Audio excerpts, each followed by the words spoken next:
আমি আমি তোমাকে ভালোবাসি পড়ি। পড়ি, ঠাসস ঠাসস। ছোটলোকের বাচ্চা, তোর সাহস কি করে হয় আমাকে প্রপোজ করার? নিজেকে কখনো আয়নায় দেখেছিস? দেখে থাকলে আমাকে প্রপোজ করতে আসতি না। বড় লোকের মেয়েকে বিয়ে করে কোটিপতি হওয়ার স্বপ্ন দেখছিস। তুমি আমাকে যা বলার বল, কিন্তু আমার বাবাকে কেন বলছো? ছোটবেলা থেকে তোমাকে ভালোবাসি, তোমাদের সম্পত্তি দেখে তোমাকে ভালোবাসিনি। আমি সত্যি তোমাকে অনেক ভালোবাসি। পড়ি, চুপ কর ছোটলোক। আগে আমাদের সমান হবি, তারপর ভালোবাসি বলতে আসবি। যা এখান থেকে। পরীর বন্ধুরা সবাই আমাকে নিয়ে হাসাহাসি করছে। মনে হচ্ছে আমি তাদের কাছের কোনো জোকার। ওখান থেকে চলে আসলাম। পরিচয়টা দিয়ে নেই। আমি হৃদয়। এতক্ষণ যার সাথে কথা বললাম সে হলো নোভা ইসলাম মেঘা।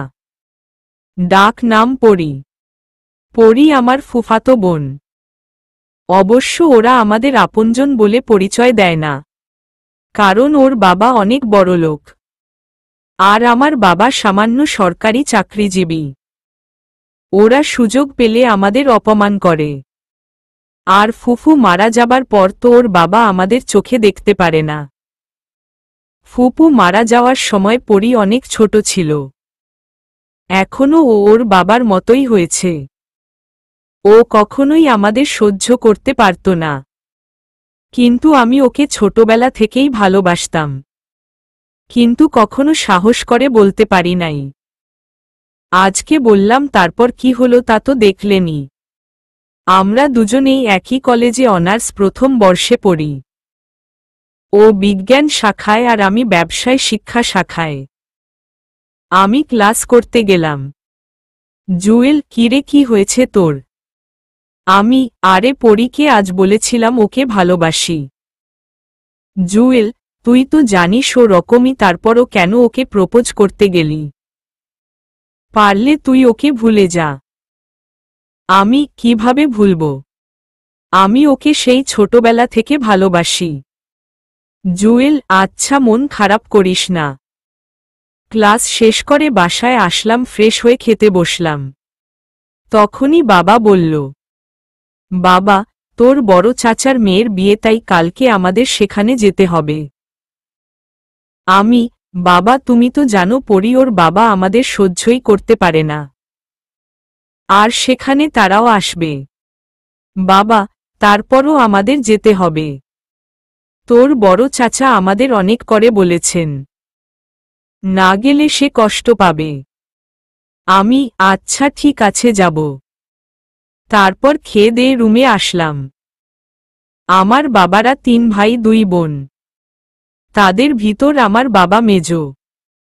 আর পরি হলো আমার বড় ফুপি এর মেয়ে। একটা অসুখের কারণে বড় ফুফু মারা গেছে। তখনই পরি ছোট ছিল। আমি রুমে শুয়েছিলাম, তখনই ছোট বোন সিনহা এসে বলল, সিনহা ভাইয়া, তুমি আর পরি আপু তো একই কলেজে পড়ো। আপু তোমার সাথে কথা বলে না? না। সিনহা, তুমি যে আপুকে ভালোবাসো তা বলেছ। আজকে বলেছি, কিন্তু বিনিময়ে থাপ্পড় দিয়েছে আর অনেক কথাও বলেছে। সিনহা, মন খারাপ করো না ভাইয়া। দেখো একদিন পরি আপু তোমার ভালোবাসা ঠিকই বুঝবে। জানি না রে, সেদিন কখনো আসবে কিনা, কিন্তু ভাবছি আমরা ওখানে গেলে ওরা আমাদের অনেক অপমান করবে। ওখানে যাওয়ার পর সব সময় ওদের থেকে দূরে দূরে থাকবি। ওদের সাথে কোনো কথা বলবি না। সিনহা, ঠিক আছে ভাইয়া। আচ্ছা যা, এখন ঘুমা। বিকালে ঘুম থেকে উঠে বন্ধুদের সাথে আড্ডা দিতে গেলাম। আমাকে দেখেই জুয়েল বলল, জুয়েল কিরে তোর মন খারাপ কেন? কি হয়েছে? কালকে বড় চাচার মেয়ের বিয়েতে যেতে হবে, আর সেখানে পরীরাও আসবে। আর ওরা তো আমাদের দেখলেই অপমান করবে, তাই নিয়ে চিন্তায় আছি। তারপর চা খেতে লাগলাম আর সবাই মিলে আড্ডা দিতে লাগলাম। সন্ধ্যায় বাসায় গেলাম। রাতেই সবাই সবকিছু গুছিয়ে নেবে। আমরা সকলেই রওনা দিব। তারপর রুমে এসে সবকিছু গুছিয়ে ব্যাগে ভরলাম। গুছানোর পর সবাই একসাথে খেয়ে নিলাম। খুব সকালে ঘুম থেকে উঠলাম, কারণ বড় চাচার বাড়িতে যেতে 56 ঘন্টা মতো লাগে। ফ্রেশ হয়ে সবাই খেয়ে রওনা দিলাম। দুপুর 3টার সময় বড় চাচার বাড়িতে গিয়ে পৌঁছালাম। বড় চাচা অনেক খুশি হইছে আমরা এসেছি বলে। সবার সাথে কথা বলে খেতে গেলাম। খাওয়ার পর একটা রুমে আসলাম ঘুমানোর জন্য। সবাইকে দেখলাম কিন্তু পরি আর ওর বাবাকে দেখলাম না। মনে হয় এখনো আসেনি ওরা। ভাবতে ভাবতে ঘুমিয়ে পড়লাম। ঘুম থেকে উঠে কিছু খেয়ে সব কাজিনরা মিলে আড্ডা দিতে লাগলাম। তখনই বাসার বাইরে একটা গাড়ি আসার শব্দ পেলাম। বড় চাচা আরও অনেকে গাড়ির কাছে গেল। আমরাও গেলাম। মনে হয় পরীরা এসেছে। পরীর বাবা আমাকে দেখে বলতে লাগল, এভাবে দাঁড়িয়ে না থেকে আমাদের ব্যাগগুলো তো নিতেও পারো। আমি আর কিছু বললাম না, চুপচাপ তাদের ব্যাগগুলো নিয়ে ভিতরে গেলাম। রাতে সবাই মিলে একসাথে খেয়ে যার যার রুমে ঘুমাতে গেলাম। পরদিন সকালে নাস্তা করে কাজিনরা মিলে সবাই ঘুরতে গেলাম। পরীও ছিল।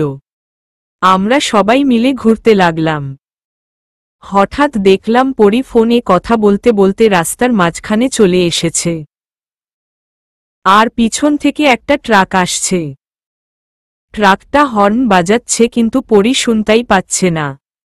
আমি দৌড়ে গিয়ে পরীকে সরিয়ে নিলাম। দুজনে রাস্তার পাশে পড়ে গেছি। আমি নিচে আর পরী আমার উপরে। ওকে জড়িয়ে ধরে আছি। অনেক বড় বিপদ থেকে বাঁচলাম। পরী আমার উপর থেকে উঠে। পরী, ঠাসস ঠাসস। তোর সাহস কি করে হয় আমাকে স্পর্শ করার? তোর মতো চরিত্রহীন ছেলে আমি জীবনেও দেখিনি। কথাগুলো বলেই পরী চলে গেল। আর আমি রাস্তার পাশে মাথা নিচু করে দাঁড়িয়ে আছি। পরীকে বাঁচাতে গিয়ে আমার অনেক জায়গায় কেটে গেছে। অনেক রক্ত বেরোচ্ছে। এর থেকেও বেশি কষ্ট হচ্ছে পরী এর কথাগুলো শুনে। আমার কাজিনরা এসে আমাকে পাশের একটা ওষুধের দোকানে নিয়ে ব্যান্ডেজ করিয়ে দেয়। তারপর বাসায় চলে আসলাম। সবাই জিজ্ঞেস করেছিল যে আমার শরীরে ব্যান্ডেজ কেন। আমি তাদের বললাম রাস্তায় পড়ে গিয়ে ব্যথা পেয়েছি। রাতে সবাই খাওয়ার জন্য ডাকল। তাদের বললাম খেতে ভালো লাগছে না। রুমে শুয়ে আছি তখনই সিনহা আসলো। সিনহা, ভাইয়া তুমি খাবে না কেন? আর তোমার ঠোঁট কেটে গেছে কিভাবে? আমি পরীকে বাঁচানোর জন্য ওকে স্পর্শ করেছিলাম তাই ও থাপ্পড় মেরেছে। সিনহা, এর জন্যই তুমি ভাত খেতে পারছো না। আমি, হ্যাঁ। সিনহা, তোমার খুব কষ্ট হচ্ছে না ভাইয়া? আমি, আরে পাগলি আমার কোনো কষ্ট হচ্ছে না। তুই মন খারাপ করিস না। সিনহা, আচ্ছা তুমি এখন ঘুমাও আমি গেলাম। আমি, আচ্ছা। সিনহা, আপু তুমি ভাইয়াকে শুধু শুধু মারলে কেন?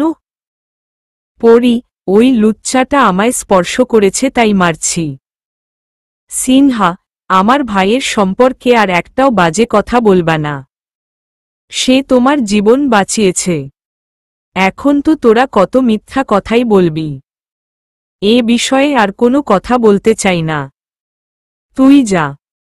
সিনহা, যাচ্ছি, তবে একদিন আমার ভাইয়ের জন্য তোমাকে কাঁদতে হবে। পরী, হা হা হা, সেদিনটা কখনোই আসবে না। সকালে ঘুম থেকে উঠলাম। হাত মুখ ধুয়ে কিছু খেয়ে নিলাম।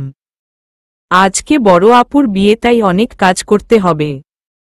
বরপক্ষ চলে এসেছে। আর আমি। বরপক্ষ চলে এসেছে। আর আমি পরীকে দেখে আরেকবার ক্রাশ খেলাম।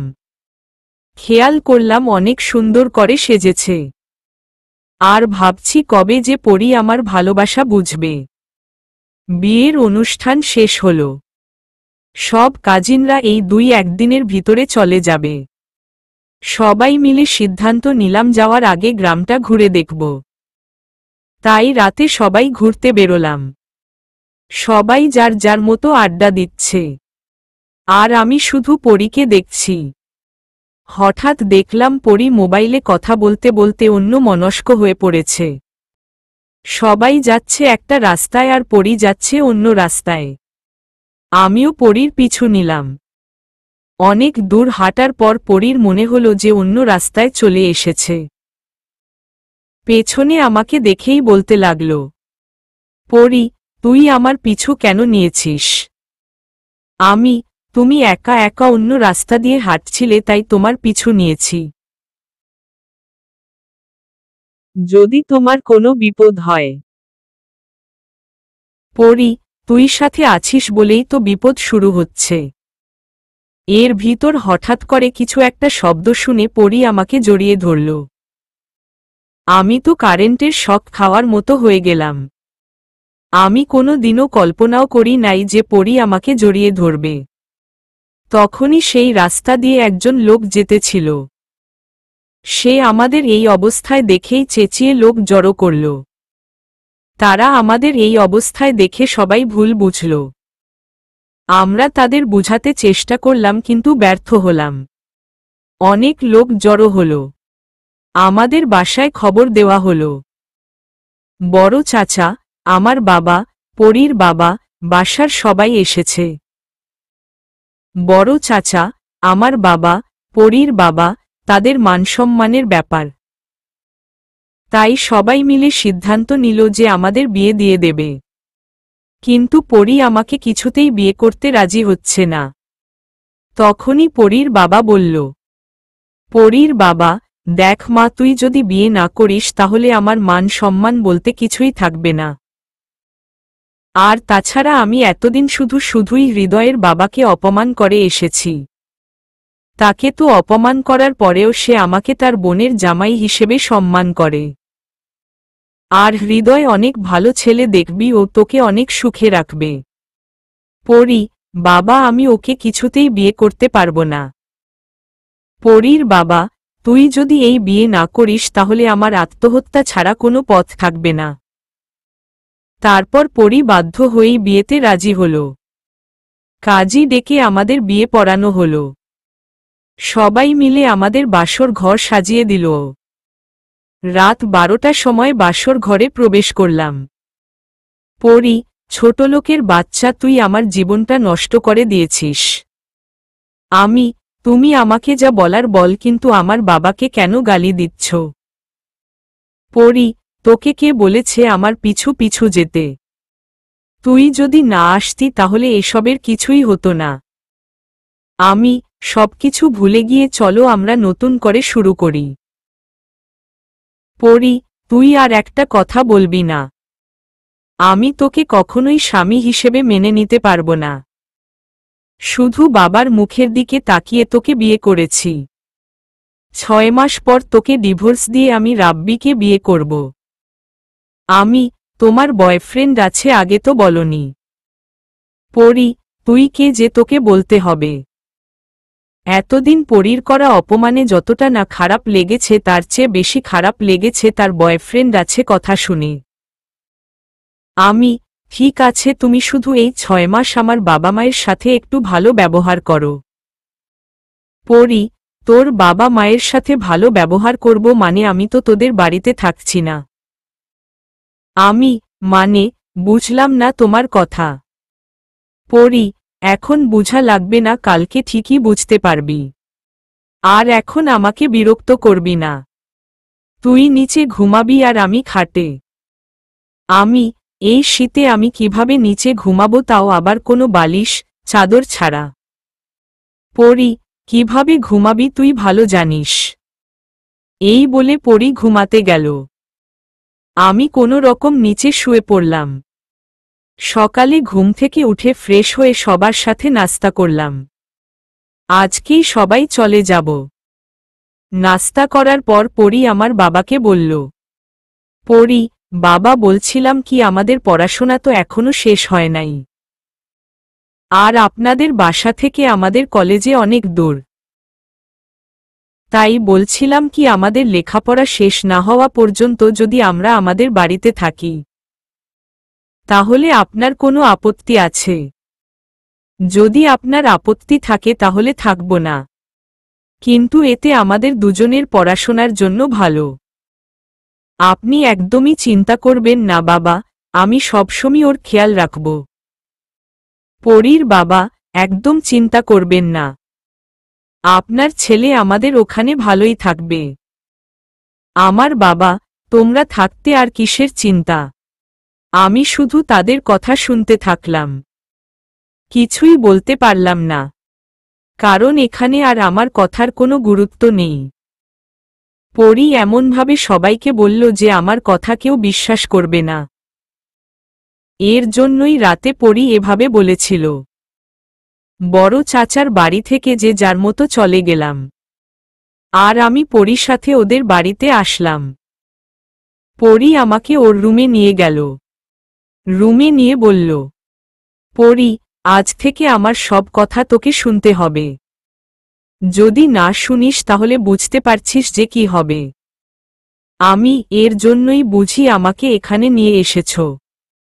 পরী, তুই যা ভাবতে পারিস। আমিও দেখব তুমি আমাকে কত অপমান করতে পারো।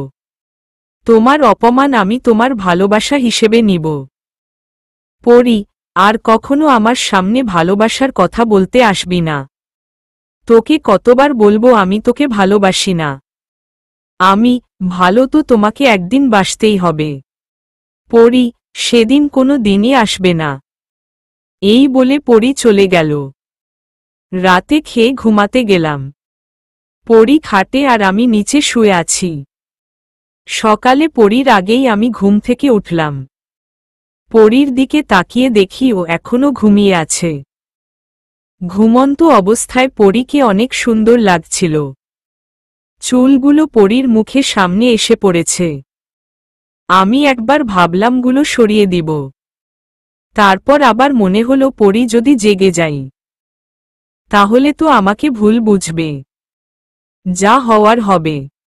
আমি তো পরীর স্বামী, বাইরে তো কেউ না। আর ও এখনো ঘুমিয়ে আছো। পরীর চুলগুলো সরিয়ে দিলাম। পরীকে এত কাছ থেকে কখনোই দেখি নাই, তাই আর লোভ সামলাতে পারলাম না। পরীর গালে কিস করে দিলাম। আর তখনই পরী জেগে গেল। পরী, ঠাসস ঠাসস। কুত্তার বাচ্চা, তোর সাহস কি করে হয় আমাকে কিস করার? আমি ইচ্ছে করে করিনি। কিভাবে যে হয়ে গেল? পরী, চুপ কুত্তার বাচ্চা, তোদের মতো লুচ্চা বদমাইশ এছাড়া আর কি করতে পারে? আর কখনো তুই আমাকে স্পর্শ করবি না। এই বলেই পরী চলে গেল। নাস্তা করে আমাকে রেখেই গাড়ি নিয়ে কলেজে চলে গেল। তারপর আমি আমার মতোই কলেজে গেলাম। কলেজের বন্ধুদের কাউকে বলি নাই আমার আর পরীর ব্যাপারে।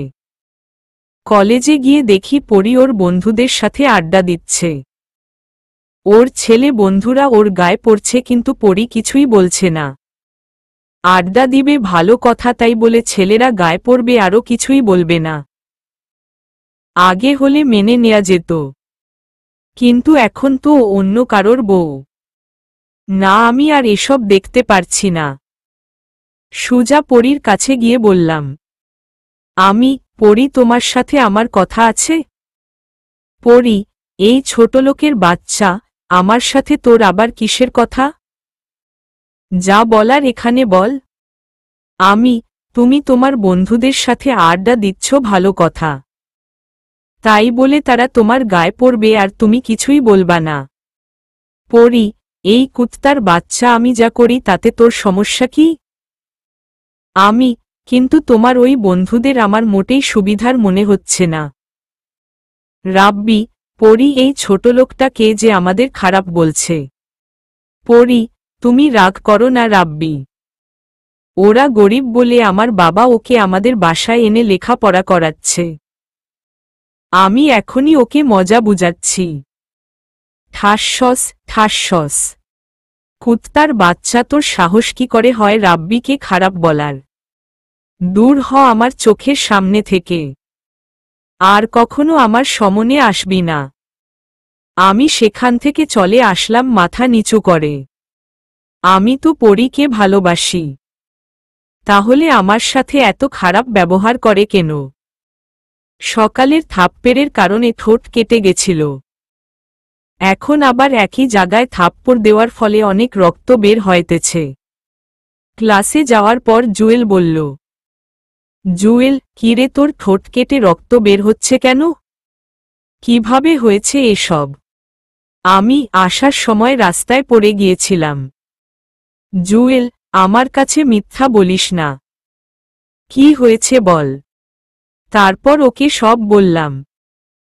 জুয়েল, চিন্তা করিস না, এখন তো পড়ি তোর বউ, দেখবি সব ঠিক হয়ে যাবে। আমি বউ কিন্তু 6 মাসের। 6 মাস পর আমাকে ডিভোর্স দিয়ে রাব্বিকে বিয়ে করবে। জুয়েল, তার আগেই ও তোর ভালোবাসা বুঝবে। ক্লাস করে বাসায় চলে আসলাম। পড়ি এখন ও আসেনি, আর ওকে কলেজেও দেখিনি। পরীর বাবা ব্যবসার কাজে বিদেশে গেছেন বলে পরী যা খুশি তাই করছে। রাতে পরী বাসায় আসলো। আমি, এত রাত করে বাসায় আসলে কেন? পরী, আমার বাসা, আমি যখন খুশি আসব তাতে তোর কি? আমি তোমার স্বামী। পরী, তোকে বলছি না আমি তোকে স্বামী হিসাবে মানি না। তারপর ও তুই কেন বারবার আমাকে বিরক্ত করিস? তোর জন্য রাব্বি আমার উপর আজকে অনেক রাগ করেছে। তোকে তো 6 মাস পর ডিভোর্স দিয়ে দিব, তাও কেন আমাকে তোর বউ বলিস? কিন্তু তুমি এখন আমার বউ। তুমি কখন কোথায় যাবে, কি করবে, আর কার সাথে দেখা করবে, তার কারণ আমাকে বলতে হবে। পরী, তোকে এক কথা কতবার বলবো, তুই আমার বিষয়ে নাক গলাবি না। এই বলেই পরী রুমে চলে গেল। আমি ভালো মনে হয় একটু বেশি বেসেছিলাম, তাই হয়তো এখন কষ্টটা একটু বেশি পাচ্ছি। ও আমাকে এত ভালোবাসে যে আমার প্রতি ওর ভালোবাসা থাপ্পড়ের মাধ্যমে প্রকাশ করে। থাপ্পড়ের কারণে যতটা না কষ্ট পায়, তার থেকে বেশি কষ্ট পায় যখন ও রাব্বির সাথে থাকে। রাতে আর খেতে পারলাম না। কি করে খাবো? পরীর থাপ্পড়ের কারণে ঠোঁটের অনেকখানি কেটে গেছে। সকালে ঘুম থেকে উঠার পর ফ্রেশ হয়ে নাস্তা করে কলেজে গেলাম। পরী আমার আগেই চলে গেছে। কলেজে গিয়ে দেখি পরী ওর বন্ধুদের সাথে আড্ডা দিচ্ছে, আর রাব্বি পরীর কাঁধে হাত রেখে কথা বলছে। আমি আর সহ্য করতে পারলাম না, তাই ক্লাসের দিকে রওনা দিলাম। তখনই রাব্বি আমাকে ডাক দিল। রাব্বি, এই ছোটলোকের বাচ্চা, তুই পরীকে বিরক্ত কেন করিস? পরী তো তোকে ভালোবাসে না, আর 6 মাস পরেই তো তোকে ডিভোর্স দিয়ে দিবে। তারপরও তুই কেন পরীকে ডিস্টার্ব করিস? কেন ওর পিছু ছাড়ছিস না? আমি, মুখ সামলে কথা বল রাব্বি। পরীকে ভালোবাসি বলে ওর করা অপমান সহ্য করি, কিন্তু তুই সেই সুযোগ পাবি না। রাব্বি, ছোটলোককে ছোটলোক বলবো না তো কি বলবো? তোর মতো ছেসরা আর আমি কখনো দেখি নাই। আমার মাথায় রক্ত চলে আসলো। সাথে সাথেই রাব্বিকে চড় মারতে শুরু করলাম। এর মধ্যেই আমার বন্ধুরা সহ কলেজের সবাই চলে এসেছে। তারা এসে আমাকে আর রাব্বিকে ছাড়িয়ে দুই পাশে নিয়ে গেল। পরী, কুত্তার বাচ্চা, তুই কোনো সাহসে রাব্বির গায়ে হাত তুললি?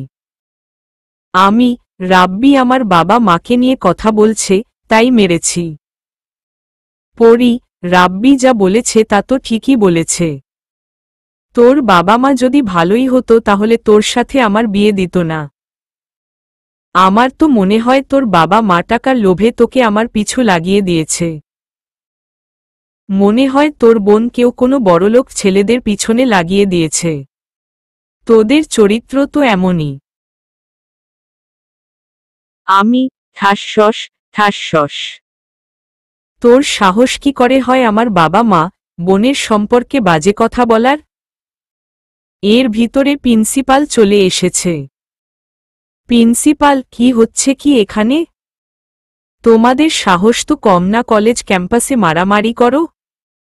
পড়ি, স্যার হৃদয় আমাকে অনেকদিন থেকেই বিরক্ত করে। আজ আমার গায়ে হাত দিয়েছে। তারপর রাব্বি কিছু বলতে গেলে রাব্বিকেও মারে। ঘটনার সময় যারাই ছিল তারা সবাই পরীর বন্ধু। সবাই পরীর কথাই সায় দিচ্ছে। প্রিন্সিপাল, হৃদয়, আমি তোমাকে ভালো মনে করেছিলাম, কারণ তুমি অনেক ভালো ছাত্র।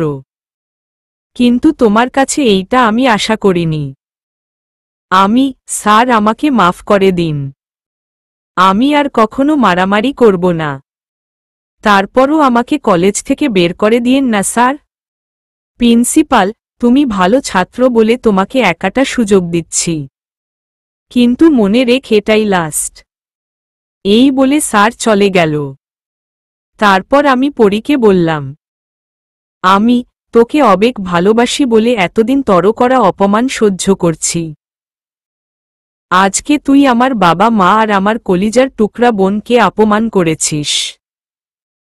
এরপর তোকে আমি কোনো দিন মাফ করব না। এখন তো তোর প্রতি আমার আর ভালোবাসা নেই, আছে শুধু ঘৃণা। একটা কথা মনে রাখিস, তোকে একদিন আমার জন্য কাঁদতে হবে। পড়ি, আপসুস সেই দিনটা কখনো আসবে না। দেখা যাবে। 6 মাস পর তোর কাছে ডিভোর্স লেটার পাঠিয়ে দিব। এই বলে চলে আসলাম। সরাসরি আমার বাসায় আসলাম। গিয়ে আমার বাবা মাকে সব খুলে বললাম। বাবা, তুই এতদিন এত কষ্টে ছিলি, আমাদের বলিসনি কেন? চিন্তা করিস না, দেখবি একদিন ঠিকই ওর ভুল বুঝতে পারবে। পড়ি, যাক এতদিনে ছোটলোক পিছু ছাড়ল। এখন থেকে শান্তিতে থাকতে পারব। কেমন আছো বাবা? পরীর বাবা, ভালো আছি মা, তুই কেমন আছিস? পড়ি, ভালো বাবা। তা তোমার তো আরো কিছুদিন পরে আসার কথা ছিল। পরীর বাবা, কাজ তাড়াতাড়ি শেষ হয়ে গেল তাই চলে আসলাম। তা তুই একা কেন? হৃদয় কোথায়? পরী, ও চলে গেছে। পরীর বাবা, চলে গেছে মানে? তুই কি করছিস? তুই ওর সাথে এমনটা কিভাবে করতে পারলি? পরী, বাবা, আমি ওকে ভালোবাসি না। শুধু তোমার মানসম্মানের জন্য ওকে বিয়ে করেছি। আর ও রাব্বির গায়ে হাত তুলেছে। পরীর বাবা, ভুলে যাস না ও এখন তোর স্বামী। পরী, শুধু 6 মাসের। তারপর ওকে ডিভোর্স দিয়ে দিব। পরীর বাবা, তুই আবারও ভুল করছিস। মেয়েদের বিয়ে একবারই হয়। পরী, ওর বিষয়ে আমি আর কথা বলতে চাচ্ছি না। আর তুমি চাও না আমি সুখে থাকি? পরীর বাবা, সব বাবারাই চাই তার মেয়ে সুখে থাকুক। আমি শুধু তোর ভুলটা ধরিয়ে দিচ্ছি। পরী, আমি কোনো ভুল করছি না বাবা। আমি রাব্বির সাথে সুখে থাকব। পরীর বাবা, যা সিদ্ধান্ত নিবি বুঝে শুনে নিস, পরে যাতে পস্তাতে না হয়। রাতে শুয়ে শুয়ে ভাবছি কিভাবে পারল পরী আমাকে এতটা অপমান করতে। পরের দিন কলেজে গেলাম। যাওয়ার পর জুয়েল বলল, জুয়েল, যা হয়েছে সবকিছু ভুলে যা। তুই নতুনভাবে শুরু কর। তোর কি মনে হয় আমি দেবদাস হয়ে থাকব? জুয়েল, মানে? আমার মনে এখন পরীর জন্য কোনো ভালোবাসা নেই। তাই এখন আর ওর কথা ভেবে কষ্ট পাব না। আমি যেমন ছিলাম তেমনই থাকব। আগের মতোই সবার সাথে আড্ডা দিব। জুয়েল, ভালো বলেছিস। ওই মেয়ের জন্য কেন তুই কষ্ট পাবি? আমি, আচ্ছা এখন চল ক্লাসে যাই। জুয়েল, চল। আমাকে দেখে সবাই অনেক অবাক হয়েছে। গতকালকে এত বড় একটা ঘটনা ঘটে যাওয়ার পরেও আজকে আমাকে কলেজে দেখেছে বলে। ক্লাস করে কলেজের ক্যাম্পাসে আড্ডা দিচ্ছি। তখনই দেখলাম পরি আর তার বন্ধুরা আমাদের সামনে দিয়ে বাইকে করে যাচ্ছে। আড্ডা দিয়ে বাসায় আসলাম। বাসায় এসে খেয়ে দিয়ে একটা ঘুম দিলাম। বিকেলে জুয়েল ফোন দিল। জুয়েল, কিরে কই তুই? আমি, কেন? বাসায়। জুয়েল, ও তাড়াতাড়ি মামার চায়ের দোকানে আয়। আমি, কেন? জুয়েল, সবাই এসেছে আড্ডা দিব তাই। আমি, ওকে আসতেছি। রাত 10টা পর্যন্ত আড্ডা দিয়ে বাসায় আসলাম। বাসায় এসে খেয়ে দিয়ে ঘুমিয়ে গেলাম। এভাবেই চলছিল কলেজে, আমি আর পরীর দিকে তাকাইও না। এভাবে 5 মাস চলে গেল। ডিভোর্সের আর 1 মাস বাকি আছে। এতদিন যতটা সম্ভব পেরেছি পরীকে ভুলে থাকতে। এখন আর পরীর প্রতি কোনো ভালোবাসা নেই। পরী, আমি ভেবেছিলাম হৃদয় আমার জীবনে না থাকলে হয়তো আমি ভালো থাকব। সত্যি কথা বলতে প্রথম 3-4 মাস ওর কথা একদমই মনে পড়েনি। কিন্তু আস্তে আস্তে হৃদয়কে ভীষণ মিস করা শুরু করি। যতই ডিভোর্সের দিন ঘনিয়ে আসছে ততই মনে হচ্ছে কি যেন একটা আমার কাছ থেকে চলে যাচ্ছে। এখন রাত করে বাসায় ফেলে হৃদয়ের সেই কথাগুলো মনে পড়ে। এখন বন্ধুদের সাথে আড্ডা দিতে ভালো লাগে না। কেমন জানি সবকিছু বিরক্তিকর লাগছে। কলেজে ক্যাম্পাসে বন্ধুদের সাথে আড্ডা দিচ্ছি বললে ভুল হবে। ওরা কথা বলছে আর আমি ওদের কথা শুনছি। কেন জানি আমার কিছুই ভালো লাগছে না। জানি না এমন কেন হচ্ছে। এর মধ্যেই রাব্বি বলল, ওরা কথা বলছে আর আমি ওদের কথা শুনছি। কেন জানি আমার কিছুই ভালো লাগছে না। জানি না এমন কেন হচ্ছে। এর মধ্যেই রাব্বি বলল, রাব্বি, কি হয়েছে পরী? পরী, আমার আবার কি হবে? রাব্বি, না বেশ কিছুদিন ধরে দেখছি তুমি আগের মতো আর নেই। পরিবর্তন হয়ে গেছ। পরী, ফালতু কথা বলবে না তো। আমি কোনো পরিবর্তন হয়নি। আগের মতোই আছি। আর সব সময় যে সবার মন একরকম থাকবে তা তো নয়। রাব্বি, রাগ কেন করছো? আমি তো জাস্ট এমনি বললাম। আচ্ছা তুমি কি কোনো বিষয় নিয়ে চিন্তিত? পরী, না। আর তোমার এসব ফালতু কথা বাদ দাও। আমার ভালো লাগছে না। রাব্বি, আচ্ছা বাদ দিলাম। তারপরও রাগ করো না প্লিজ। চলো কোথাও থেকে ঘুরে আসি। পরী, আমার ভালো লাগছে না। পরীর বন্ধু, চল পরী সবাই যাব। পরী, আচ্ছা চল। ইচ্ছে না থাকা সত্ত্বেও ওদের সাথে ঘুরতে গেলাম। আর রাব্বির কথাগুলো ভাবতে থাকলাম। আমি কি সত্যি বদলে গেছি? কিন্তু কেন? কিছুদিন ধরে দেখছি আমি হৃদয়কে নিয়ে বেশি ভাবছি। ওকে নিয়ে বেশি চিন্তা করছি। অনেক মিস করছি। যতই ভুলে থাকার চেষ্টা করি ততই আরো বেশি মনে পড়ে যায় ওর কথা। আর কিছু ভাবতে পারছি না, মনে হয় পাগল হয়ে যাব। পরীর বন্ধু, দেখ পরী, জায়গাটা অনেক সুন্দর। সবাই কত আনন্দ ফুর্তি করছে। আর তুই কেন পাগলের মতো আচরণ করছিস? পরী, জানি না আমি। কিছুদিন ধরে আমার কিছুই ভালো লাগছে না। অনেক চেষ্টা করি ওকে ভুলে থাকার জন্য কিন্তু পারি না। অনেক বেশি মনে পড়ে যায় ওর কথা। পরীর বন্ধু, কার কথা বলছিস? পরী, হৃদয়। পরী বন্ধু, কি বলছিস এসব? পরী, হ্যাঁ, আমি ঠিকই বলছি। অনেক চেষ্টা করি ওকে ভুলে থাকার জন্য কিন্তু তারপরেও কেন জানি ও চোখের সামনে চলে আসে। জানি না আমার এরকম কেন হচ্ছে। পরীর বন্ধু, তুই হৃদয়কে ভালোবেসে ফেলেছিস। পরি, কি বলছিস এসব? আমি ওকে কখনো ভালোবাসব না। আমি তো রাব্বিকে ভালোবাসি। পরির বন্ধু, তুই মুখে বলছিসস সে কথা, কিন্তু তোর পরিবর্তন তোকে বলে দিচ্ছে তুই হৃদয়কে ভালোবাসিস। পরি, না, এটা কখনো হতে পারে না। পরির বন্ধু, তুই বিশ্বাস না করলেও এটা সত্যি। পরি, অনেক সময় ওখানে থাকার পর সবাই চলে আসলাম। রাব্বি, পরি চলো তোমাকে বাসায় দিয়ে আসি। পরি, চলো। রাব্বি, পরি সন্ধ্যায় তৈরি থেকো, আমি তোমাকে নিয়ে যাব। পরি, কোথায়? রাব্বি, পার্টিতে। পরি, আচ্ছা আমি রেডি থাকব। পরি বলছে। বাসার ভিতরে চলে আসলাম। এতক্ষণ যাও ভালো ছিলাম, বাসায় আসার পর আবার মন খারাপ হয়ে গেল। পরির বাবা, তুই কোনো কিছু চিন্তা করছিস মা? পরি, না বাবা, আমার কিছুই হয়নি, আমি রুমে গেলাম। পরির বাবা, আচ্ছা যা রুমে গিয়ে বিশ্রাম নে, ভালো লাগবে। সন্ধ্যায় পার্টিতে যাওয়ার জন্য তৈরি হলাম। এর ভিতর রাব্বি ফোন দিল। নিচে নেমে ওর সাথে পার্টিতে গেলাম।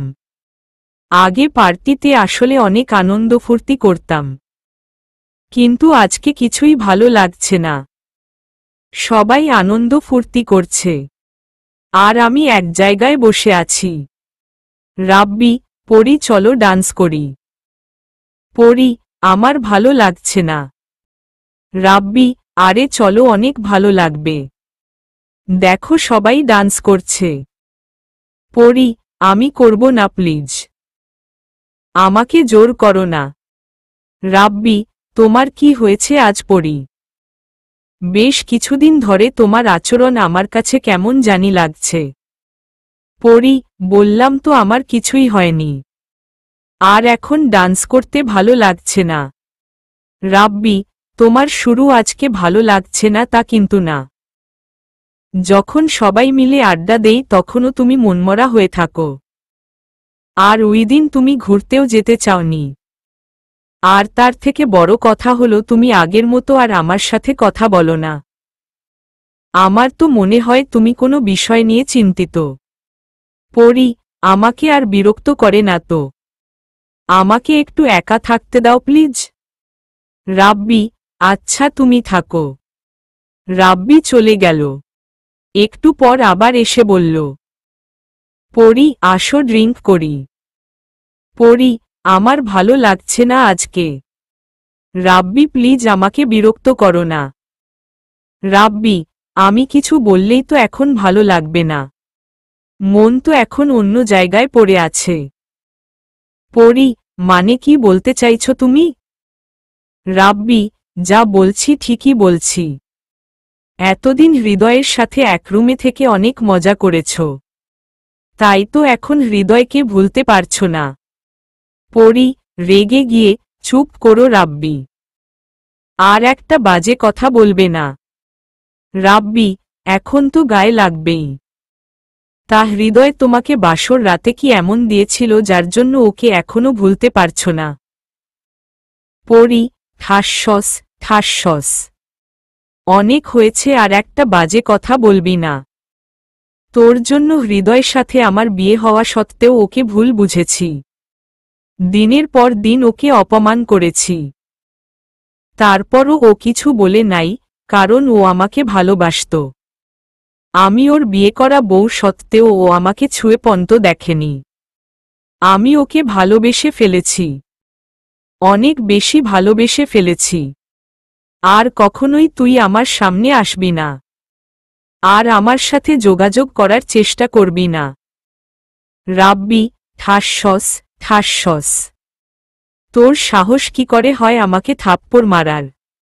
আরে তোর মতো মেয়েকে কে বিয়ে করবে, যে তার স্বামীকে সবার সামনে মারে? আর তার থেকেও বড় কথা হলো আমি সেকেন্ড হ্যান্ড জিনিস ব্যবহার করি না। হৃদয় পাগল ছিল বলে তোর মার খাওয়ার পরেও কিছু বলতো না। যা তো এখান থেকে। ওখান থেকে চলে আসলাম। রাতে শুয়ে শুয়ে ভাবতে থাকলাম হৃদয় কি আমাকে আর কখনো মাফ করবে। ডিভোর্সের তো আর 10 দিন বাকি, ও তো বলেছিল আমার কাছে ডিভোর্স লেটারটা পাঠিয়ে দিবে। না, আমি ওকে কিছুতেই ডিভোর্স দিব না। দরকার হলে মারা যাব তবুও না। সকালে আমার সব জিনিসপত্র একটা ব্যাগের বললাম। বাসা থেকে বের হব তখনই বাবা বলল, পরীর বাবা, ব্যাগ নিয়ে কোথায় যাচ্ছিস মা? পরী, শ্বশুর বাড়িতে। পরীর বাবা, মানে? পরী, আমি হৃদয়দের বাড়িতে যাচ্ছি। আমি ওকে ভালোবেসে ফেলেছি বাবা। ওকে ছাড়া আমি থাকতে পারবো না। জানি না ও আমাকে মাফ করবে কিনা। আমি ওর সাথে অনেক খারাপ ব্যবহার করে ফেলেছি বাবা।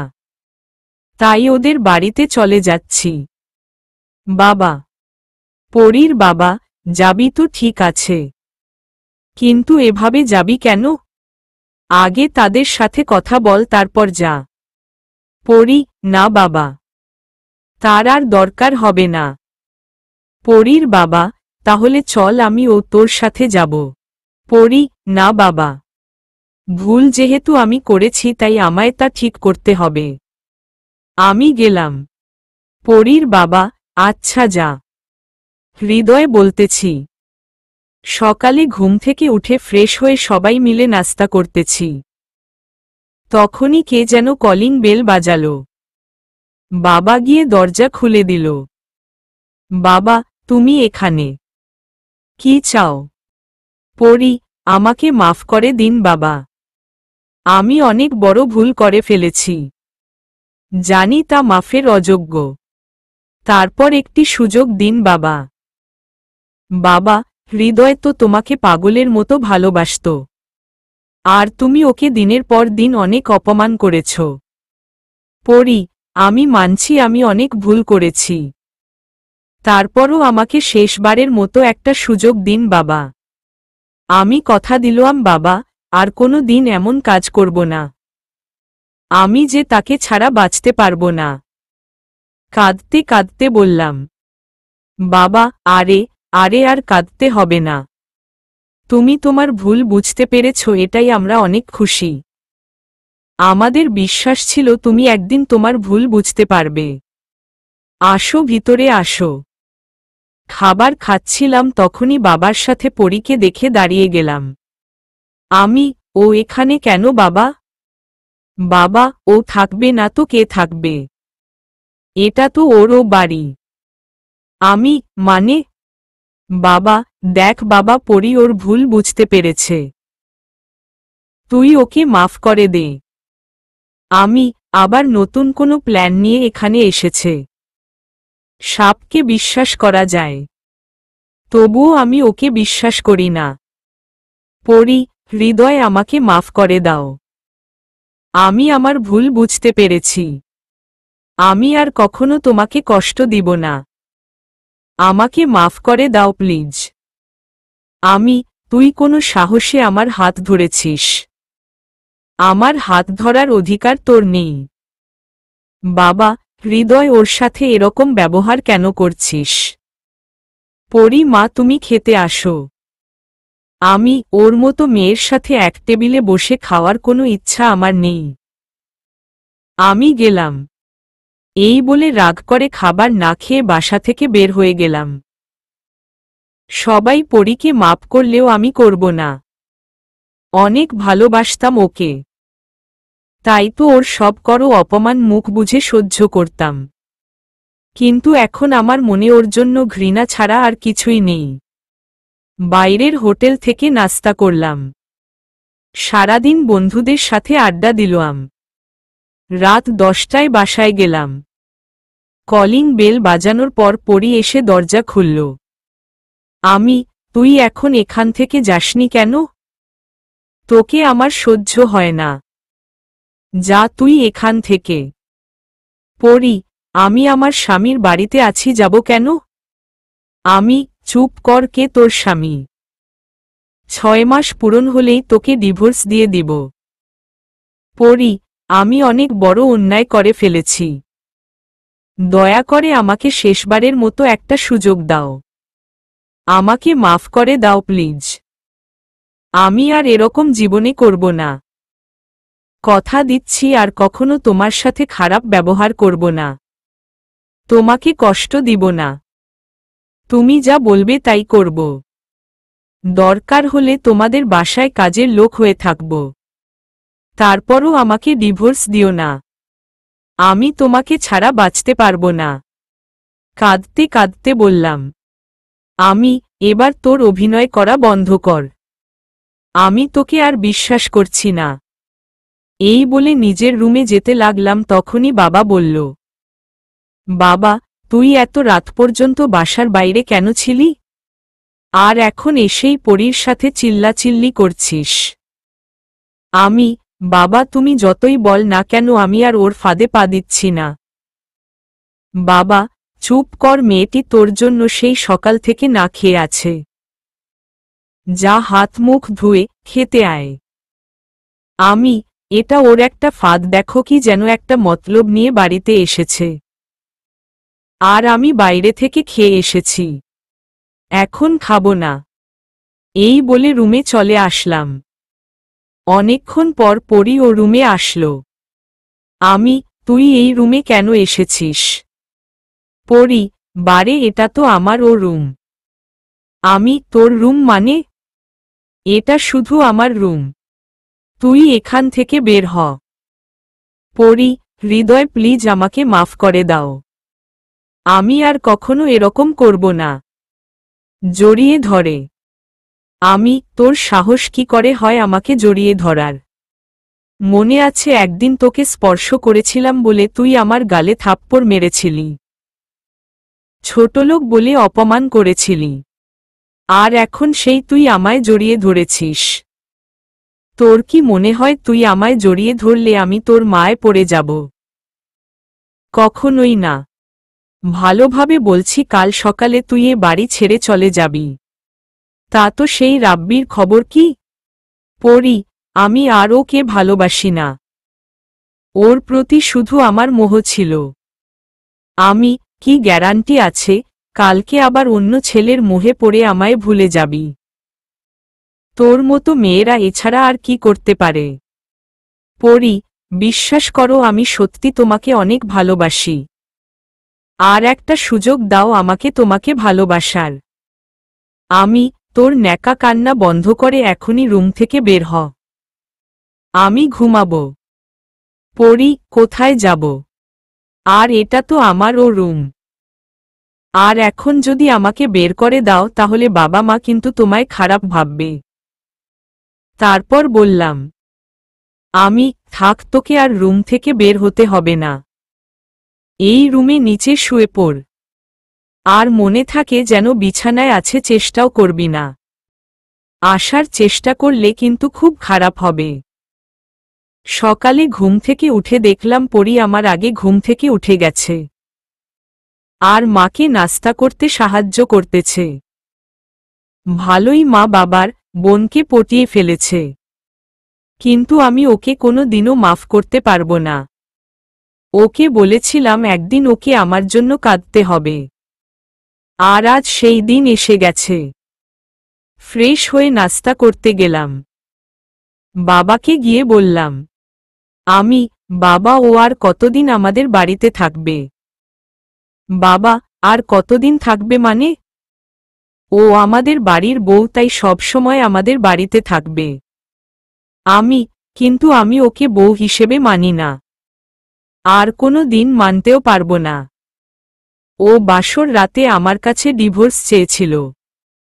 তাই 6 মাস শেষ হলে ওকে আমি ডিভোর্স দিয়ে দিব। পরী, তুমি যা বলবে আমি তাই করব। দরকার হলে তোমাদের বাড়ির কাজের লোক হয়ে থাকব। তারপরও আমাকে ডিভোর্স দিবে না প্লিজ। তোর মতো কাজের মেয়ের আমাদের দরকার নেই।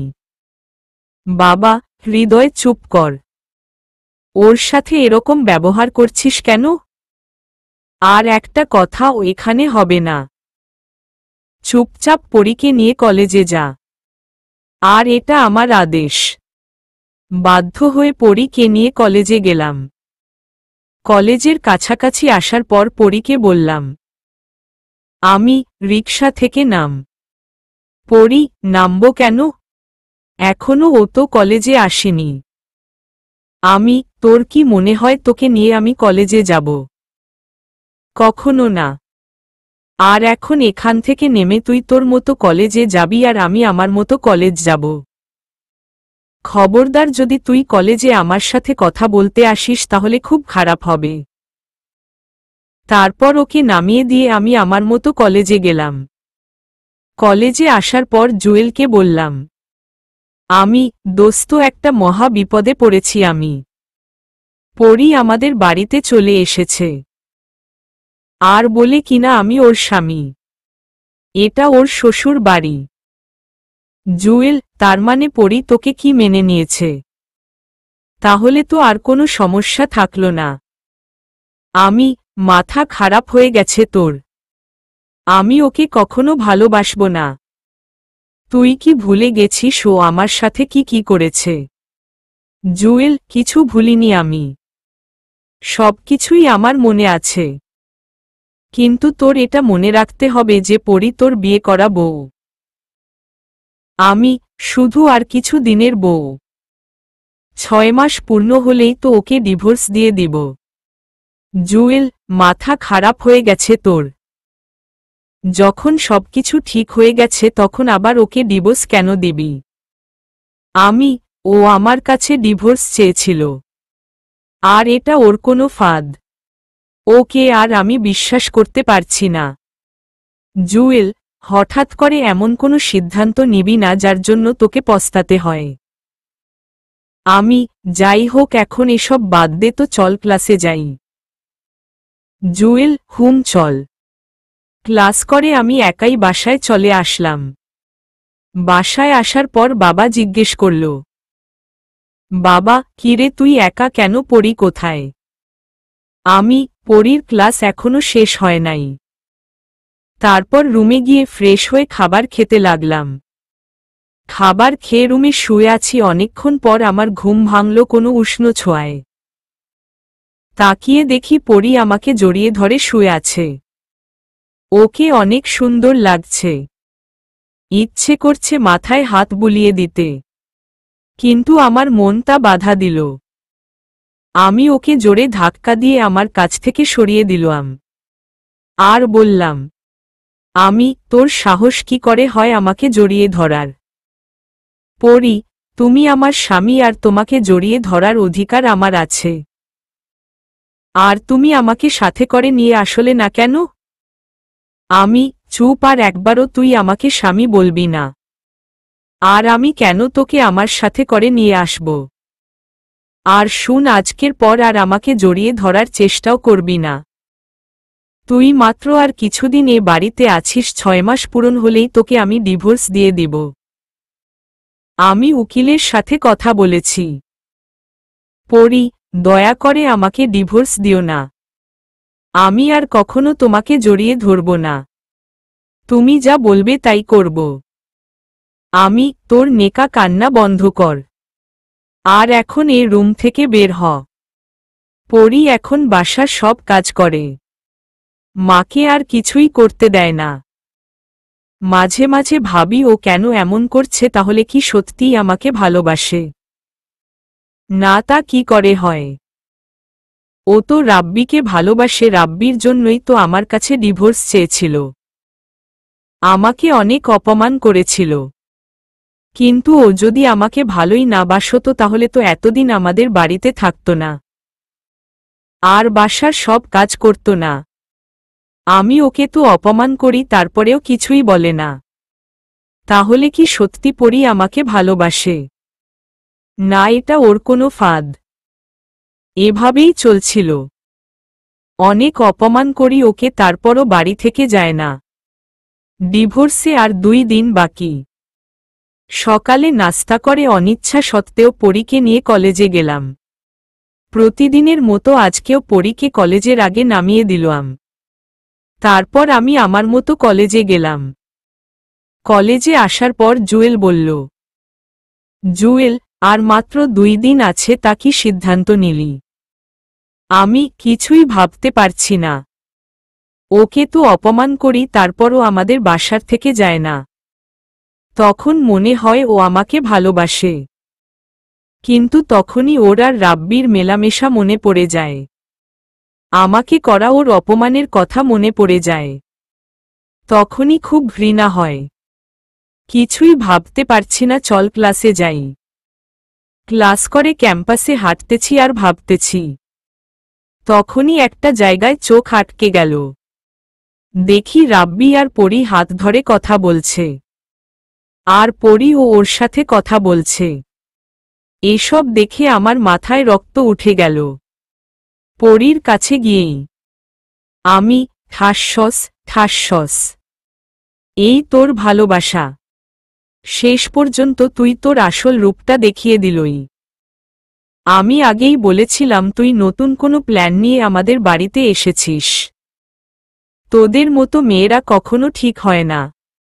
পরি, হৃদয় আমার। আমি চুপ, তুই আর একটা কথা বলবি না। তোর ওই নোংরা মুখে আমার নাম নিবি না। আমি ভেবেছিলাম তোকে আবার আপন করে নেব, কিন্তু তুই তার যোগ্য না। আর কালকেই তোকে ডিভোর্স দিয়ে দেব। কাল তুই ডিভোর্স পেপার পেয়ে যাবি। তারপর আর কখনো তোর মুখ আমাকে দেখাবি না। এই বলে ওখান থেকে চলে আসলাম। আর পরি দাঁড়িয়ে দাঁড়িয়ে কাঁদতেছে। বাসায় আসার পর খেয়ে দিয়ে ঘুমোতে গেলাম। ভাবছি পরি আবার আমাকে ধোঁকা দিল। আমি তো ওর কাছে যাইনি, ও তো আমার কাছে এসেছিল। এসব ভাবতে ভাবতে ঘুমিয়ে পড়লাম। ঘুম থেকে উঠে দেখি পরি আমার রুম পরিষ্কার করছে। ওকে দেখে আমার মাথায় রক্ত উঠে গেল। তোর কি কোনো লজ্জা শরম নেই? বাইরে ছেলের সাথে নষ্টামি করে এখন আবার আমাদের বাড়িতে এসেছিস। আসলে তো চরিত্রের ঠিক নেই। পরি, আমাকে মাফ করে দাও হৃদয়। আমি ওর সাথে কথা বলতে চাইনি। তোর আর কোনো কথা বলার দরকার নেই। তুই আজকে আমাদের বাসা থেকে চলে যাবি। পরি, দয়া করে আমাকে বাসা থেকে বের করে দিও না। তুমি আমার কথাটা তো একবার শোনো প্লিজ। তোর কোনো কথা শোনার প্রয়োজন আমার নেই। তুই যদি বাসা থেকে চলে না যাস, আমি নিজেকে নিজেই শেষ করে দিব। কারণ তোর সাথে একই বাসায় থাকার চেয়ে আত্মহত্যা অনেক ভালো। পরি, তোমার নিজেকে শেষ করতে হবে না, তার চেয়ে বরং আমি তোমার জীবন থেকে চলে যাই। তুমি তো আমার কোনো কথা শুনলে না। তবে একটা কথা কি জানো, আমি তোমাকে সত্যিই অনেক ভালোবাসতাম। এই বলে পরি বাসা থেকে চলে গেল। পরি চলে যাওয়ার পর বাবা আমার রুমে এসে বলতে লাগল, বাবা, পরি এভাবে চলে গেল কেন? ওকে আমি চলে যেতে বলেছি? আমাদের বাড়িতে আসা এসব ওর নাটক ছিল। ও এখনো রাব্বিকে ভালোবাসে। আজকে কলেজে রাব্বি ওর হাত ধরে কথা বলতে দেখেছি। বাবা, যেটা হয় আমরা সেটা দেখি না, আর যেটা না হওয়ার সেটাই আমরা দেখি। তরও ঠিক এমনটাই হয়েছে। তুই পরীর সব কথা শুনতে তারপর সিদ্ধান্ত নিতি, কিন্তু তুই তো ওর কোনো কথাই শুনলি না। এতদিন ওই বাড়িতে রয়েছে, আমার এক মুহূর্তের জন্য মনে হয়নি যে অভিনয় করছে, কারণ ওর চোখে আমি তোর প্রতি ভালোবাসা দেখেছি। একটা কথা মনে রাখিস, তুই অনেক বড় একটা ভুল করলি। এই বলে বাবা চলে গেল। সকালে ঘুম থেকে উঠে ফ্রেশ হয়ে নাস্তা করে উকিলের কাছে গেলাম। উকিলের কাছ থেকে ডিভোর্স পেপার নিয়ে আমি সই করে আমি পরীর বাড়িতে যেতে লাগলাম। রাস্তায় রিকশার জন্য দাঁড়িয়ে আছি, তখনই পিছন থেকে কে যেন ডাক দিল। তাকিয়ে দেখি রাব্বি। তুই আমায় কেন ডেকেছিস? এই দেখ ডিভোর্স পেপার, আজ থেকে আমি আর তোদের মাঝে দেওয়াল হয়ে থাকব না। রাব্বি, তুই পরীকে ভুল বুঝেছিস। মানে? রাব্বি, ওই দিন আমি পরীকে কথা বলার জন্য ডেকেছিলাম। পরী রাজি হয়নি। আমি ওকে জোর করছিলাম। আসলে আমি পরীর কাছে মাফ চাইতে গিয়েছিলাম। আমিও পরীকে মন থেকে ভালোবাসিনি। ওর প্রতি শুধু আমার একটা মোহ ছিল। ওকে বলেছিলাম ও যেন তোকে নিয়ে সুখে থাকে, আর আমরা সারা জীবন বন্ধু হয়ে থাকতে চাই। আর তখনই তুই এসে ভুল বুঝলি। পরীকে কিছু বলার সুযোগই দিলই না। পরী, সত্যি তোকে অনেক ভালোবাসি রে। এটা শোনার পর আমি ডিভোর্স পেপারটা ছিঁড়ে ফেললাম। তাড়াতাড়ি পরীদের বাসায় গেলাম। বাসায় গিয়ে দেখি দরজা খোলা।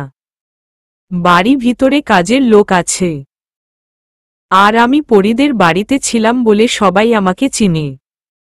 তাদের কাছে কিছু না জিজ্ঞেস করেই সোজা পরীর রুমে গেলাম। গিয়ে দেখি পরী রুমে নেই। বাথরুমের দরজা বাইরে থেকে বন্ধ। তাহলে কোথায় গেল পরী? তখনই টেবিলের উপর একটা কাগজের দিকে চোখ গেল। কাগজটা উঠে পড়তে লাগলাম। কাগজে লেখা ছিল, হৃদয়, আমি জানি আজকে তুমি আমার কাছে ডিভোর্স পেপার সই করাতে আসবে, কিন্তু আমি কি করে ডিভোর্স পেপারে সই করব বল? আমি তো তোমায় অনেক ভালোবাসি। আমি মানছি তোমার উপর অনেক অত্যাচার করেছি, হয়তো তা মাফের অযোগ্য, কিন্তু বিশ্বাস করো রাব্বির সাথে এখন আমার কোনো সম্পর্ক নেই। ও শুধু ওই দিন আমার কাছে মাফ চাইতে এসেছিল, আর বলেছিল যে আমরা সারা জীবন বন্ধু হয়ে থাকতে চাই। তুমি আমার কোনো কথা না শুনে ভুল বুঝলে। আমি জীবিত অবস্থায় ডিভোর্স পেপারে সই করতে পারব না, তাই অনেক দূরে চলে যাচ্ছি। তুমি তোমার মনের মতো মেয়েকে বিয়ে করে নিও, আর পারলে আমাকে মাফ করে দিও। ইতি। পড়ি। চিঠিটা পড়ার সময় চোখ দিয়ে পানি পড়ে কাগজটা ভিজে গেল। দৌড়ে নিচে নেমে কাজে লোকদের কাছ থেকে হাসপাতালের ঠিকানা নিয়ে পরীর কাছে গেলাম। হাসপাতালে গিয়ে পরীর বাবাকে জিজ্ঞাসা করলাম পরীর কি অবস্থা। বলল যে এখন বিপদমুক্ত। আমি গিয়ে কথা বলতে পারি পরীর সাথে। আমি উপরের রুমে গেলাম। আমাকে দেখেই বলতে লাগলো পরী, পরী, ডিভোর্স পেপারে সই করাতে এসেছ। আমাকে মাফ করে দাও। আমি তোমাকে ভুল বুঝেছি। পরী, তোমার মাফ চাইতে হবে না। আমি আর কিছুই বললাম না, শুধু পরীকে শক্ত করে জড়িয়ে ধরলাম। কিছুদিন পর হাসপাতাল থেকে পরীকে আমাদের বাসায় নিয়ে গেলাম। রাতে মা একটা ঠিকানা দিয়ে ওই জায়গায় যেতে বলল। কাজ করে ওই বাসায় এসে রুমে গেলাম। রুমে গিয়ে দেখি রুমটা অন্ধকার।